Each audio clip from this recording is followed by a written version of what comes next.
welcome to the Spotlight, day 18 of National Podcast Post Month with me, your host, Ben Beck. And this one, I'm bringing you comedian Rob Corddry. Rob is a comedian I guarantee you know. You've seen his face, you've seen him around. He's been in a ton of stuff, from Warm Bodies to Hot Tub Time Machine. He's a fantastic actor. We've had him on twice before. This is the first time we ever had him on.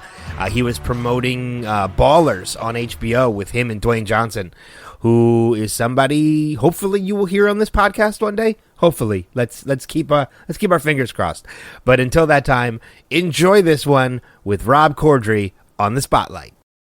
Our next guest this week has been a part of countless projects. I'm going to try and keep this real short so we can spend as much time with him as we can. He's been on The Daily Show. He's been on Old School, as far back as that fantastic movie is. Both Hot Tub Time Machine movies. The Emmy Award-winning and again nominated Children's Hospital. And HBO's new hit that we're all fans of on this podcast, Ballers. Please welcome to the showcast, Rob Corddry. Rob, thanks for spending some time with us. Thank you, guys. And say, great showcast so far. Thanks. Thank Sam, when you said that thing to Adam, and Adam, you came back at him like, perfectly, and then you guys had that back and forth. It was great. we appreciate coming from you. That means a lot. Yeah, we're glad the chemistry works. Yeah. And we're glad it's really going to work out, guys. And we're glad we could get you on. I mean, I know we're supposed to have you on last week. Some unforeseen circumstances happened, so we really appreciate you rescheduling and actually getting back on with us. This is great. We're glad to have you. I will do anything you guys tell me to do. Excellent. I will keep that in mind for later. We'll start off. We'll start off with Ballers. Like we said, the finale just will have aired by the time our listeners are hearing this. But with the way HBO is, obviously HBO Go, HBO Now, that's pretty much how I watch all my HBO shows anyway. So, how awesome was the first season of Ballers? I mean, it was renewed for season 2, I think. I don't know after like one episode or something like that. Yeah, it didn't take. Well, that's what I like about HBO too. They sort of don't fool around. They're not playing with anyone's emotions. They're like, we like it. We're going to do it.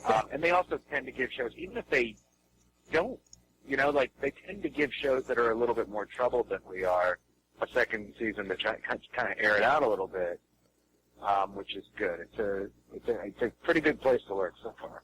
Yeah, it seems like some shows, when they have trouble finding their footing, HBO usually tends to give them that time to kind of, correct the trip up so that they can maybe find the audience that they were missing from the first season, unlike some other networks that'll just cancel things, within like five episodes if the ratings aren't there. Networks that I can think of. Yeah, exactly.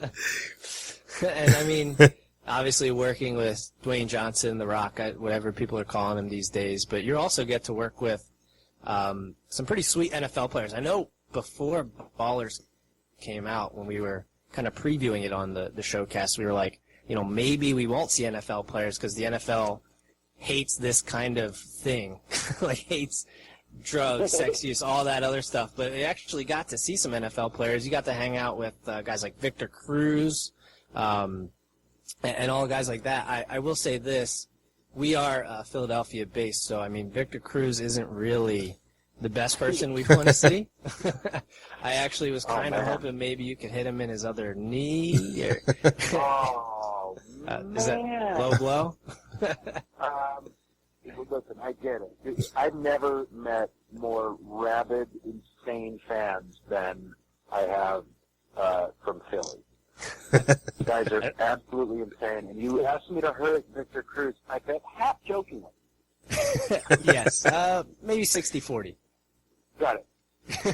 But yeah, it's pretty cool, man. And we're not really.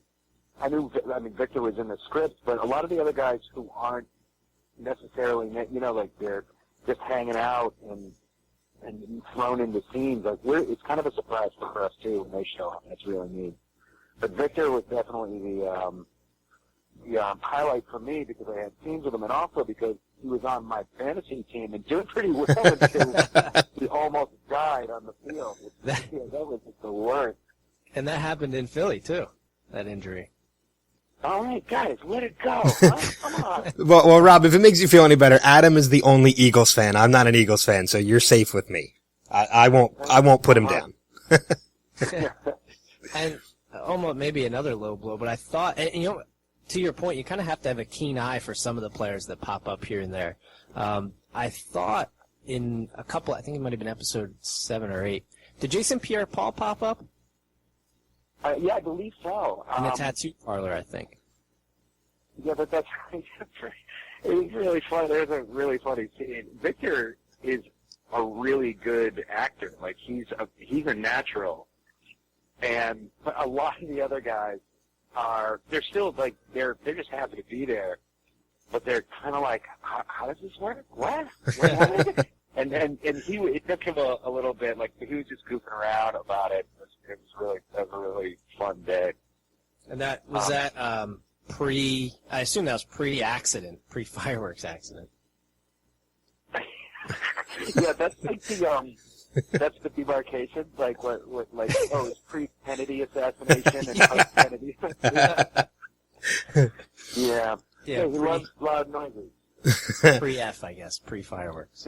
Yeah. What's it? I have to imagine. Like, I'm a big WWE fan, so I was a fan of The Rock, but I wasn't, or Dwayne now. But I mean, I wasn't too sure about what to think of him as an actor. But I've really come around on him, you know, just from past movies, even before Ballers. I've come around on him. What I have to imagine. The Tooth Fairy? Not the Tooth Fairy. He's got to be. He seems like he would be somebody who's a lot of fun to work with on set.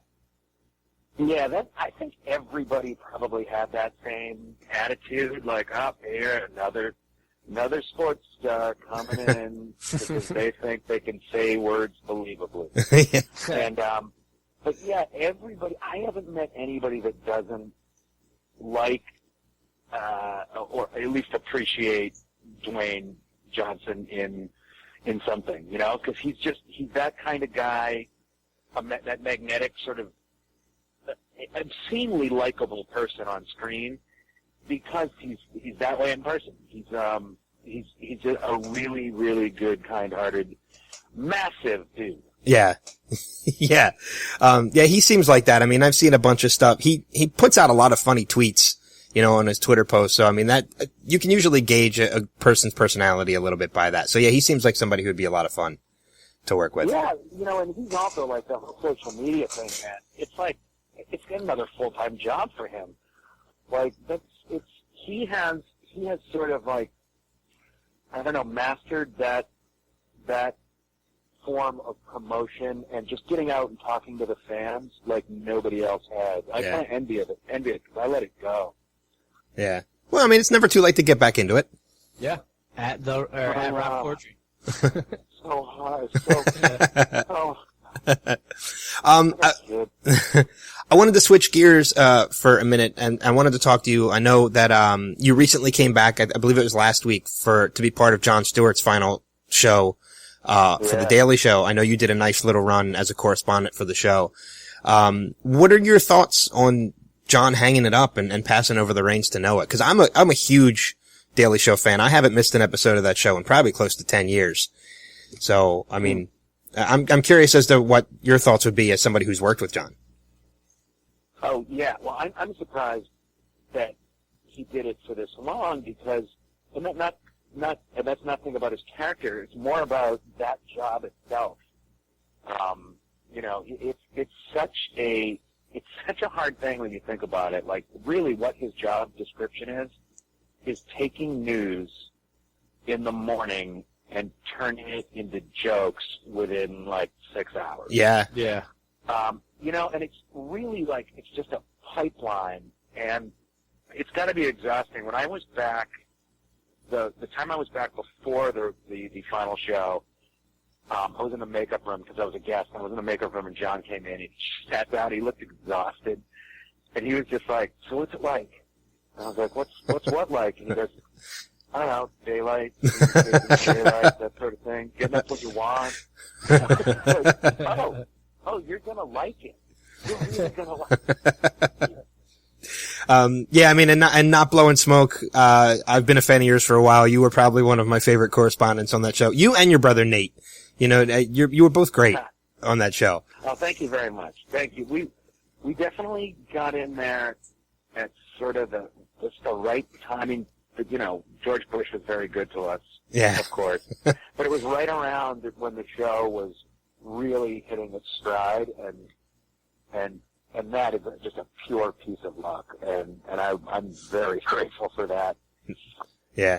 Another project that you worked on that I'm a big fan of, and I seem to be, I don't want to say a rarity. I know a lot of people that are fans of this film, but you can ask Adam, I'm a big fan of the zombie genre. I loved Warm Bodies. I thought I was a little skeptical when I heard about like a cure for zombieism, but, of course, being a fan of the genre, but I absolutely loved that movie. You yourself, you don't have many lines of dialogue in the movie, but I have to imagine that still had to be a lot of fun to do, even without dialogue. Yeah. Oh, it's more fun without dialogue. Dialogue's a pain in the ass. It was great to be able to, I never had to go at a character like that before. And also, I'm also a big fan of the zombie genre. Okay. And that movie came along at a time when it was really sort of being exhausted. It was oversaturated. Where else could you take it? Yeah. Yeah, and this is the first movie, and maybe the only movie so far, to actually tell the story from the zombies' point of view. Which I love, yeah. Yeah, and now they also, people were also skeptical because, it could be perceived as sort of like a chick flick, and like, guys that like zombie movies aren't necessarily going to say, that I got to see, but really I've never met anybody that said, nah, I didn't like it. I have met people that have said, I don't want to watch it. Yeah. But it is a really well-told story, and I really love that movie. Thank you for saying that. Yeah, no problem. And I have to imagine, too, I mean, you still, there's still comedic elements to the movie. You still come off very funny, even without dialogue. I have to imagine that probably adds a little bit of an extra challenge to try and pull off comedy and be funny without dialogue. Oh, yeah. Well, yeah, definitely a fun one. Although, I came from the theater. I can't say that without affecting an accent of some sort. But, so I guess I was trained for that more than anything. And so it was nice to be able to, sort of, rely on some things that I hadn't necessarily had to use in years. And it was really, really cool. About the comedy, there was one thing that the challenging part I found out too late was, there was one line I improvised it, right? Uh-huh. And, and it's basically grunts, but it's, I say to him, bitches, man, and after he's gone through the breakup, whatever you want to call it. And the second I said it, I was like, oh, man, that was cheap. That was cheap, dude. And I knew it was going to, I actually begged them to not put it in the movie because it was a nice moment, and I felt like that sort of was too easy. But it is funny. It does get laughs, so listen, at the end of the day, that's what keeps me getting up in the morning. Yeah, exactly. I know we're kind of running short on time with you, but I can't let you go without mentioning again Children's Hospital. Has already won an Emmy in the past, nominated again this year. It's up against, there's some pretty tough competition. You got Key and Peele, one of Zach Galifianakis's Between Two Ferns with Brad Pitt, which I know is really funny. Luckily, one of the other ones is the halftime show with Katy Perry, so I don't think you have any problems there. Yeah, we're not worried about that one. Yeah. Already nominated for season 7. Is that coming? Will that be like another spring, like this year was, or is that going to be back to the summer? I'm really not sure, but the rumbling has been that they're really digging it, and they want to get it out as soon as possible. So it might be early 2016. Okay, sweet. Yeah, I mean the cool thing about that, since it's shorter, it's so easy to watch. Well, yeah, and that's what's like. I'm waiting for the rest of television to catch up. Who wants to watch 22 minutes? Right? In and out. Well, in and out. Even like Ballers, I mean, because it's prime time, or I mean not prime time, it's premium. It's a little longer, but there's no commercials, and you can kind of do almost anything you want on it. I mean, that type of comedy, and then like the quick. let's face it. I mean, we have short attention spans these days, so 12 minutes, 11 minutes is perfect for our attention span. But I also think it might have less to do about attention span than just like anybody with any editing experience could take any 22-minute show on TV, cut it down to 11 minutes, and not miss a bit of story or a joke. Yeah, that's true. Yeah. I really believe that's true because so I think what you might be responding to, what people respond to in a format is just like, oh, this is all we need. You know, like we still tell the same amount of story. Yeah, that's actually a really good point. Yeah, I mean, I think a lot about myself and my work, guys. So it's deep. But yeah, I think like I don't know, attention span is variable. Like I agree that it's definitely shorter than it used to be, but we can still focus on one thing for a while. You know what I mean? Right. So I think it's just more to do about storytelling. You know? Yeah. No, that's actually a really good point. But we'll let you get going. We don't want to hold you up any longer. We'll definitely point people to go see Ballers if they missed the finale. Catch up on the whole season, HBO Go or HBO Now, and like we said, keep an eye out for Season 7 of Children's Hospital. And even though maybe he doesn't tweet as much as Dwayne Johnson, still follow Rob on Twitter at Rob Corddry. Rob, thanks a ton for spending some time with us. If you're free when Children's Hospital is back on air, we'll have to see if we can get you back on. This is a blast. I would love to, man. Anytime. Awesome. Yeah, definitely. Thanks again, Rob, and we will be right back with more Showcast after this.